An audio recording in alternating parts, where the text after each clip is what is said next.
So, 20,805. You may be wondering why I'm giving you this number. Well, it's very simple. 20,805 is the number of toilet paper sheets that an adult consumer uses each year. It's quite a high number. And here at Sabre, we acknowledge that. And we want to make sure that it doesn't harm the planet any more than it has to, because the planet is a shared resource and we want to protect it just like you do at Cascade. So, welcome everyone, good afternoon. We are Sabre Agency and I'm going to kick off the presentation by introducing myself. My name is Bobby and I'm the Curve of Sabre, aka storyteller. I am in charge of transmitting to you the dream that we have envisioned for you and your brand, and my expertise lies in thinking outside of the box and adding that little bit of spice to your unique solution. Hi everyone, my name is Ada. I am the guard of the Sabre. So just like the guard, I protect the hand and I bring confidence and reliability to my team. So thanks to my good judgment and my attention to detail. My role is to keep a global vision and to ensure that my team leads in the right path. Hi, my name is Raphael and I'm the handle of Sabre, aka the visualist. So as soon as a partner steps foot in our offices, I assure that I see our team in front of the partners presenting a solution that's both innovative and concrete. And within our group of four, I'm the glue that sticks all of our strengths together and ensures the cohesion. Hi, my name is Sanam, so I'm the Blade, aka the Treasurer. So behind every good marketing plan, it is backed by solid financials, and I use my financial and analytical skills to make sure that our finances are robust and accurate. So now that we've introduced ourselves, you can see that we're not just colleagues, we're a group of friends that love to work together and who love to work on passion projects, and we hope to include you in one of those. So at Sabre, our vision is that we aspire to position ourselves as the primary marketing reference in delivering excellence through inclusive and interdisciplinary solutions. Our mission is to create bold and customized marketing solutions that enable our clients to achieve state-of-the-art performance. Just to give you a brief history of our agency, so we all graduated in 2017 and entered the workforce, but just over a year later, someone, Raphael, decided that he wasn't happy and that he wanted to start a new venture. And he managed to convince us a few months later to join him. And so in June 2019, Sabre Agency was open for business. And this is where we are today. So as you can tell, this is a project that truly changed our lives. We took a leap of faith to really go for something, and we wanted our values to embody that. So that's why we decided on bold, dynamic, and cutting edge. Bold because we believe that we have to push ourselves and others outside of their comfort zone to achieve greatness. Dynamic because we don't believe in stability. Everything is always changing, and we need to move forward with that change, or otherwise we're going to be left behind. And finally, we are cutting edge. Cutting edge because we believe that innovation is the key to a sustainable competitive advantage, and we need to grab those ideas as they come. So over the last few years, we've built a portfolio of expertise, including content creation, business and marketing strategy, and community building.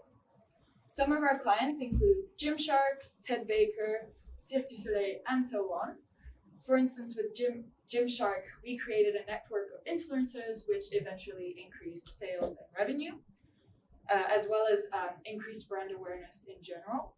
We also worked with Ted Baker on a social media campaign, a series of short videos which were released periodically that were actually the series was called Keeping Up with the Bakers.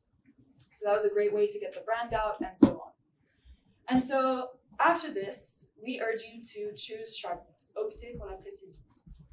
Speaking of sharpness, Sabre's sharp and cutting-edge marketing strategies are perfect for your company, Cascade. So, Cascade, what makes you roll? Well, first of all, you're leaders in sustainability. This is not just saying that. This is according to many and reputable organizations specialized in recognizing sustainability. Second of all, you're a true and proud fleuron québécois. So companies like yours are the pride of our province. You're right up there with many fleurons québécois in companies such as Bombardier, SNC-Lavalin, Jean Coutu, etc. Also, you're family focused. It was founded by a family and it's been transmitted since then. and its family foundation is now reflected into the company. For your industry, we expect a compound annual growth rate of 4.6% until 2026. In terms of straight trends that are going to shape the pulp and paper industry in 2022, there's sustainability, which is great because we're already leaders in terms of sustainability. Second of all, there is a digital leap, and it has been particularly accelerated since the COVID-19 pandemic. Third of all, there's innovation, which is very important as the demand keeps changing. In terms of market size for your industry, it is approximately $270 billion US dollars in 2022. As you can see on the graph right here, the pulp and paper industry over the past 10 years has risen considerably and very sharply. So this presents a lot of opportunities, such as rising demand for sustainable products, increase in online sales, and rising demand for packaging. However, there are still threats, such as fiber-based packaging, production impact on container production, and of course, a problem that has been affecting a lot of our daily lives lately, inflation. And we're not talking about inflation on input costs for Cascade. So where does Cascade stand? So to better grasp the impact of your company, we will address 3 main points over the presentation. So who are Cascade's consumers? Who are currently the individuals who add your products to their shopping carts? And who especially isn't exposed enough to the source of possibilities of your brand? Secondly, we'll talk about how does Cascade compete in its 2 main activity spheres. So we want to build the strategic boundaries of your company and go outside the box to better position your product as a product of choice in the consumer's mind. Thirdly, how can we help Cascade leverage its roots? So we want to know what kind of pillars we can work with right now to make this partnership a success, and we want to empower your consumers through a shared set of values. So we'll walk together in the consumer profile. We'd like you to meet Taylor, the family shopper. Taylor is aged between 25 and 49 years old and is a white-collar worker, earning between $50,000 to $80,000. What's interesting about Taylor is that they know their way around the kitchen, and they love to watch DIY videos on the web, which makes them a really good user of all kinds of paper products. Also, Taylor has a high sustainability component that she likes to add in whenever she buys products. So where can we reach Taylor? Taylor is mainly present on Facebook, YouTube, and Instagram, where she likes to share daily moments of her life, whether it be with the kids, whether it be her newest findings. Taylor also uses social media as a way to compare with friends and see what they're doing as well on social media.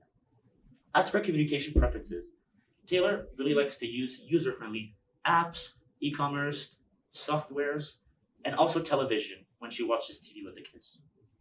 As for challenges, Taylor currently is unable to find the best quality product at the best price, at the lowest price, with the ability to add a sustainable component whenever she buys products. So what is Taylor influenced by right now? 51% of your consumers currently believe that dishcloths are more germ-friendly than paper towels. Also, 69% don't they wait until they run out of toilet paper to go buy more. Lastly, 62% of your consumers believe that one-ply toilet paper lasts equally as long as double-ply toilet paper. So what do these numbers tell us? The numbers tell us that there's an opportunity for you, Cascade, to use your knowledge and your competitive analysis in your next strategies to better position your product and change the consumer preferences and perceptions of your product. Hey, Raphael. Yeah, Bobby? But what happens when Taylor runs out of toilet paper? I was just getting there. So let's do a little story. Let's imagine it's the morning. Taylor prepares herself to go to work, but she runs out of toilet paper. And she's really surprised because she used one of your competitors and she bought it last week, but we have no more anymore. So on her way to work in the metro, she looks up on her phone the best value for money brands. But the research is non-conclusive. And why the research is non-conclusive? Because whenever she tries to find the best toilet paper, she's exposed to 1-ply, 2-ply, 3rd-ply toilet paper, bleached, unbleached, naturally sourced, forest certified. There's too many options. She's exposed to too many options. And also whenever she uses the social media in your industry, which include your competitors, but as well as Cascade, she sees a lot of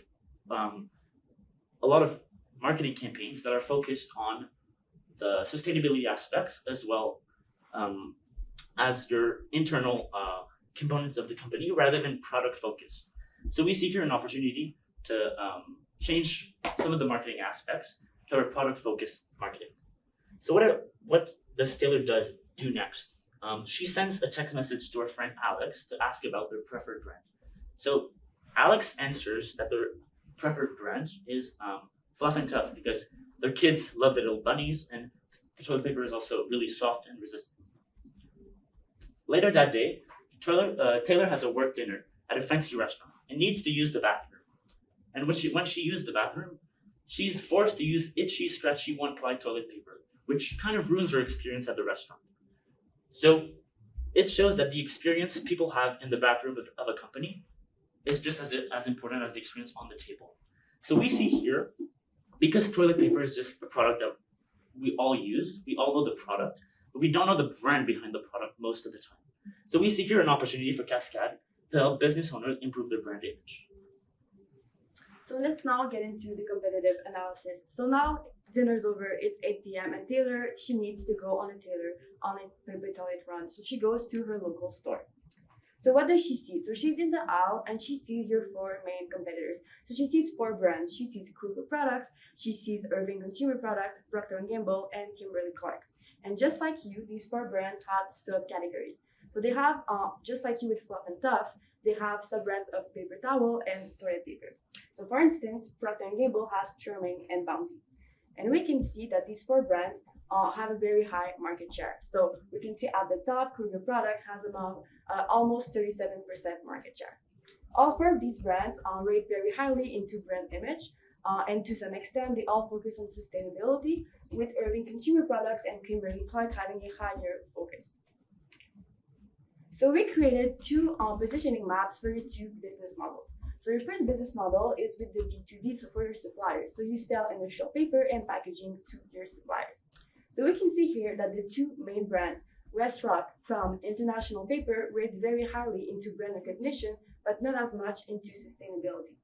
On the other hand, we have the niche and upcoming brands such as Eco Products and Tetra Pak, who rate very highly into sustainability, but not as much onto the brand recognition segment because they are upcoming. And so we see that Cascade is in a very unique position because they're very sustainable and they do have some level of brand recognition. So if we move on to the second positioning map, we have your second business model, which is B2C. So this is where you sell toilet paper and paper towels to your consumers. So we can see that on one axis, we have brand recognition and the other one is the cost per square feet. So we can see in the 2 squares the most popular brands.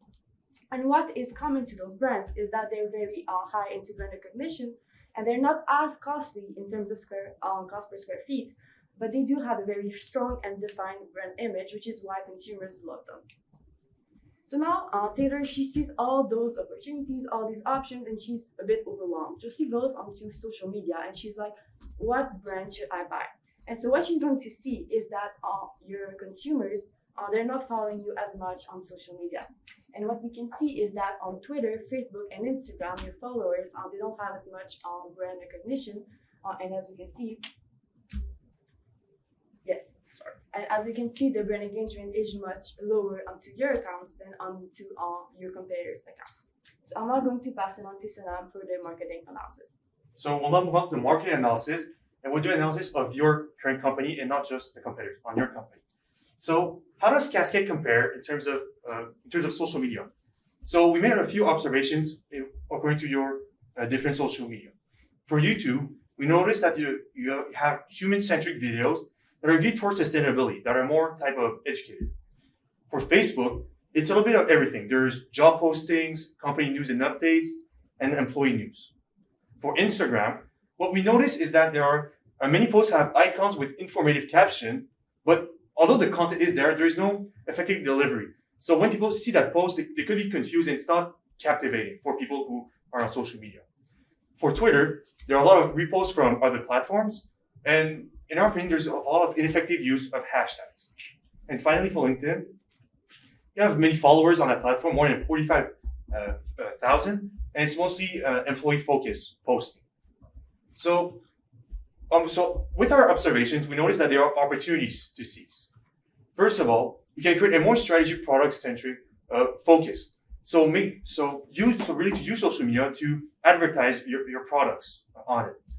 And second of all, to have a more customer product-centric engagement. So having more interaction with customers and also potential customers, whether it's through posts, videos, and having engagement such as views, likes, comments, shares, and so on and so forth. And we're also recruiting a recruiting website. So really to separate what is more internal, so in terms of recruiting, and what is jobs and news, and separate it from and having something that is more external, which is more to advertise your products to your current customers and potential customers. So let's take a little overview of your past campaigns. So there's a lot of TV ads and flyers. Many of us could think that in the year 2022 that these could be a bit old and irrelevant, but we disagree. TV ads are still very much so TV is still very much watched, especially by children in the year 2022, and a lot of families watch it. In terms of flyers, it is still very used. The only difference is that it has gone from paper to digital. A lot of families still use it to gain a lot of value and find the product at the best price possible. It's a good way to advertise our products. So we're now at the last step of Taylor's story. So she's going home and she's so excited to finally use that brand of toilet paper she just bought. And so you might be wondering, why should you work with us? And so we're also family oriented just like you. So we're used to working with smaller brands who started as family owned and who grew to become bigger companies. And we're also very sustainable. We chose to have our offices located in a LEED building that optimizes energy and water so that we can save and help save the planet. And so together we want to roll the cascade. And we're going to do that into three folds. So first, we want to put the end consumer at the spotlight. And so we want to do that perhaps by creating a campaign on hygiene and education. Second, we want to leverage Fluff and Tough to strengthen the community. And we want to do that by, for instance, gamifying those characters that we know and love. Third, we want to forge a network of partners to bring value at the level. And so we want to do that by creating sponsorship with companies that do party experiences in schools and in offices. So overall, we want to roll the cascade together so that we can bring Cascade as the number one focus for Taylor and as a supporter in their day-to-day activities. So why should we roll together? Well, first of all, we're bold enough to talk about your toilet experience. So we've talked throughout the presentation about this, and we aren't afraid of awkwardness, shyness, uncomfortability. This is an essential part of our experience as humans, and we want to be able to make that as comfortable as possible. Secondly, as you've seen through this just last slide, we are also here to create customized solutions tailored to your needs. We noted down a few ideas that we would love to develop with you and talk about so that we can really respond to your needs that are current. Finally, we're also in the process of gathering state-of-the-art knowledge of your industries. Of course, we recognize that you are the experts and we want and need to learn from you if we are to move forward together. But these are some of the reasons why we want to suggest a partnership between SAB and Cascade. So finally, just to wrap things up a little bit formally, what we're trying to do here is to increase Cascade's brand awareness as a day-to-day life ally. We know that everybody uses Cascade in some way in their day, but they just don't know that they're using it. How do we think we can do this? By emphasizing your endless source of possibilities and to impact Taylor with tailored solutions that we are going to co-create together. What we hope to achieve finally is to be one role closer to your success with a stronger community built by SAB. So with that concludes our presentation. Please don't hesitate to follow us on social media, and we open the floor to any questions you may have. La période des questions peut maintenant. Oui. Je suis curieuse de savoir pourquoi vous avez décidé de vous concentrer sur le groupe tissu. Donc, vous avez parlé de Flopetop et de trouver des publicités, alors que Cascade, c'est quand même très grand. Pourquoi vous avez choisi ce groupe-là? Moi, je peux adresser cette question. Donc, en fait, on sait que Cascade, le modèle est plus basé sur un B2B. Donc, Cascade, comme on a montré dans les deux positioning maps, il y a un côté qui vend le papier et le packaging à des brands qui utilisent ce packaging et le papier. Il y a aussi le côté avec les consumers. Donc, ce qui rejoint un peu ces consumers, c'est le papier qui est vendu dans les supermarchés, dans les choses où les clients sont plus exposés. Par contre, même si le focus est du B2B, le client à la fin reste celui qui achète le produit, qui voit la brand et qui a besoin de reconnaître le logo de Cascade, de reconnaître la vision de Cascade pour pouvoir adhérer aussi à la même vision. Donc, on s'est dit qu'avoir des solutions qui adressent le client directement, qui leur permettent d'entrer dans votre univers, c'est la meilleure solution. Donc, j'espère que ça répond à la question. J'ai l'impression que c'était très concentré Québec, peut-être côté plus autre marché, expansion de la marque, etc. C'est quoi un peu votre vision ou au Canada? Oui, donc je vais répondre à cette question. Pour le moment, on est quand même très présent au Canada et aux États-Unis, avec quand même plus de compétition aux États-Unis avec les marques que j'ai mentionnées plus tôt, telles que Charmin et autres. Si on veut aller à l'extérieur, c'est sûr que c'est une possibilité de marché, une possibilité d'avoir plus de profit. Il faudrait par contre faire une évaluation du marché en premier, savoir est-ce que peut-être que le marché est trop concentré, ça serait peut-être pas une bonne idée de rentrer dans le marché, il faut quand même faire cette évaluation en premier. Mais c'est sûr que c'est une possibilité à considérer pour Cascade. Si je peux ajouter à la réponse de ma collègue Ada, comme on a mentionné tout au long de la présentation, le papier toilette est un produit que tout le monde utilise, que ce soit ici, que ce soit à l'extérieur du Canada. Donc, je pense qu'avec les solutions qu'on avait mentionnées, comme par exemple faire une campagne qui parle d'hygiène personnelle, c'est une campagne ou une stratégie qui va être facilement développable à d'autres niveaux.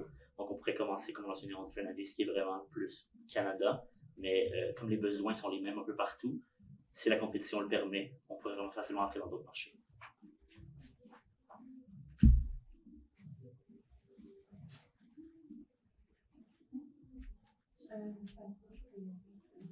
Oui. Je pense que la question de la première ronde, puis qu'est-ce que pour vous c'est qui ou c'est quoi un cascadeur?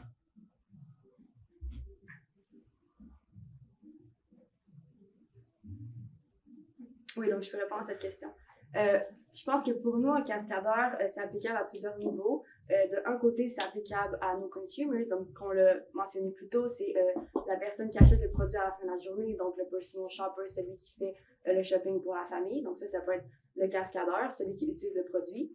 Et l'autre côté, ça peut être plus du côté suppliers, dans les retail, dans les offices. La personne qui utilise le produit à la salle de bain, qui utilise le papier brun pour se sécher les mains, c'est aussi un cascadeur. Chaque personne, que ce soit du côté plus B2B ou du côté plus B2C, ça peut aussi être un cascadeur parce qu'ils utilisent le produit cascade. Moi, c'est peut-être plus une question technique, robustesse et tout ça, là, vu que c'est ça que vous prônez un petit peu là, dans vos valeurs. Continuez. Je voulais juste savoir, vous nous présentez des données et tout ça. Je voulais savoir si c'est sorti de où, comment vous avez fait votre carte perceptuelle, c'est basé sur quel type de données, c'est ça. Oui, donc juste pour répondre à cette question, on a accès à des ressources en ligne, donc par exemple MarketLine, eMarketer, Statista, Ibis World, et beaucoup d'autres. Donc, on s'est vraiment basé sur des rapports qu'on a trouvés sur Cascade, mais aussi sur les industries en général au Canada, ou si on n'a pas trouvé aux États-Unis, parce qu'il y a certains compétiteurs qu'on a mis dans le B2B qui sont des États-Unis. Donc voilà, donc c'est ça qu'on a utilisé. Voilà. Je peux peut-être avec une autre question. Outre les besoins de communication que vous voulez adresser, est-ce que vous pensez qu'il y avait qu'il pourrait y avoir d'autres éléments à travailler? Oui, on avait pensé aussi à du marketing qui est plus physique, autre que juste digital. On s'était dit qu'on rentre dans l'allée à l'épicerie avec le papier de toilette, c'est un peu tous la même chose. C'est un peu difficile de distinguer quel papier de toilette est nécessairement plus sustainable, c'est un petit peu difficile. Fait qu'on s'était dit on pourrait faire un peu du rebranding en termes de packaging, peut-être remplacer le papier plastique par un papier en papier brun, qui peut être vraiment distinctif avec certains logos, certaines phrases qui sont vraiment key, puis attractive pour que la personne, quand elle passe dans les épiceries à boîte à vide, tout de suite, elle dit « Ah, c'est vraiment ça que j'ai envie d'acheter tout de suite, puis maintenant. » La période de questions est maintenant terminée. Merci beaucoup. Merci. Merci énormément. Désolée pour l'interruption. Il y a pas de souci. Parfait, Merci beaucoup. Merci. Merci, bonne journée. Merci. Merci.